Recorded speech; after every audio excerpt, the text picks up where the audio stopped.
I have to say, episode one, reborn as a vending machine, is quite the contour.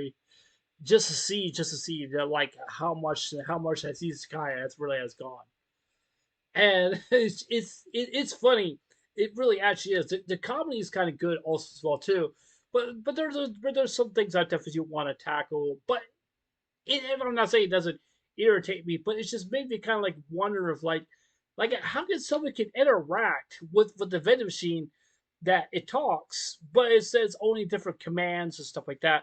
But it doesn't really actually dialogue well based with the main female protagonist based in his anime or the main male protagonist vending machine, whatever you want to call it, and stuff like that. This is by far one of the most weirdest animes I've ever seen and stuff like that. And I really want to say this is basically just to be honest with you, it got me hooked. It really did. It really got me hooked. And I was going, okay, so they got a vending machine, got reborn as a vending machine into another world, into another world.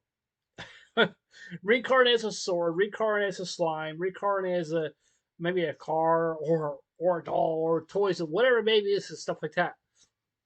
It really actually is. I have to say, this anime, it's interesting. I mean, really actually is. And I think whoever made this anime or wrote the novel for this or light novels or manga, I mean, did a pretty good job. I'm not gonna lie about that. And I'm just really just quite shocked and surprised, like how much as I've seen based from this anime. I've seen many other different animes that I've seen before, based back in the past. But this anime just got me kind of interested and it got me hooked. And I just go like, wow, it's just really just basically really actually is. But one thing that I kind of, I'm not saying I don't like this episode or anything like that, but I'm quite shocked and surprised that the vending machine doesn't really interact with the female character really all that much. Sometimes he does, and sometimes she doesn't, or anything like that. But I'm just kind of like wondering, like I'm kind of like wondering, like is he ever going to have a dialogue conversation with her, or maybe not? But even though she's basically best girl, basically in the series, if you know what I mean. This girl, I'm not gonna lie, this girl, she picks up this vending machine and she takes it to the town. And I just have to say this is I have to say this like there's no way in the world nobody would ever pick up a vending machine, and just just literally just pick it up, and she just walks straight into the town while the guards are going like, hey, what the heck is this thing right here and stuff like that. I just go like, okay, like, it's a vending machine. That's what it is. And one thing I like about this also as well too is that when she was like she was getting hungry or something like that, she doesn't know she wants something to eat. And one thing I want to say this also as well too, that the person of this vending machine, he needs coins. He needs coins. He can invert different coins into his machines, means that he can get points. So he can able to defend himself. But the problem is that I see about with this anime is that the enemy side, he looks like he's kind of like a defense kind of system, whatever character or something like that, based in the Isekai anime or something like that. Because he doesn't look like he's really attacking type. He doesn't really actually is. And basically, so one thing I love about him, based on what he does, he can invert his stuff. He can create new stuff for his vending machine. Like you could just see from the new things that he learns and stuff like that. It's kind of like World of Warcraft. Let's say you're a warlock, okay, and you're on your way leveling your warlock, okay, and you look in your spell box, you see what level spell that you're supposed to get, or your talent trees or anything like that. And once you learn those spells, you can use those spells. That's what it kind of basically feels to me. It's just that maybe he's at a certain level, but when he tried to reach to a different level, different, so he can learn different things, and sometimes those different things can really help you out going into battle or whatever it is and stuff like that, and basic stuff. I just have to say, it's just that showing these different things that he can produce based in the machine inside him is really just quite interesting. It really actually is. But I still want to go back with the girl. With the girl, it's just like wow, it's just like really shocked me by surprise is the way she picks up the machine. How in this world this girl could not break her back?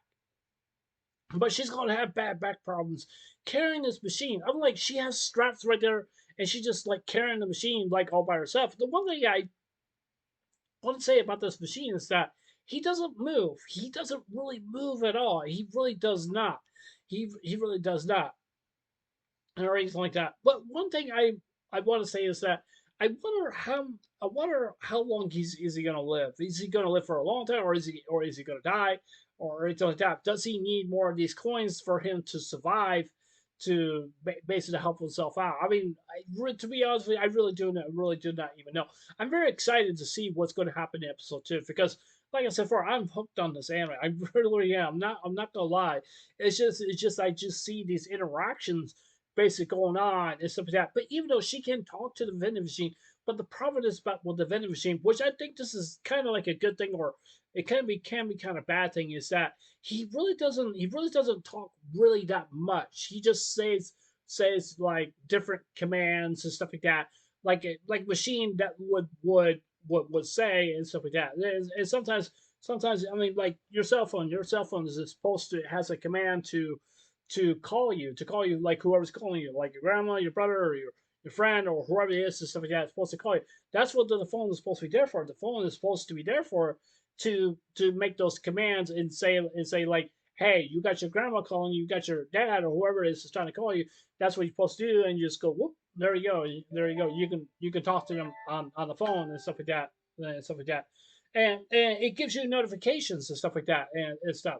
Because I'm not saying a vending machine doesn't really actually do that, but it's just that based on those commands, based on those commands, is supposed to be there for a reason because that's how the machine is supposed to interact.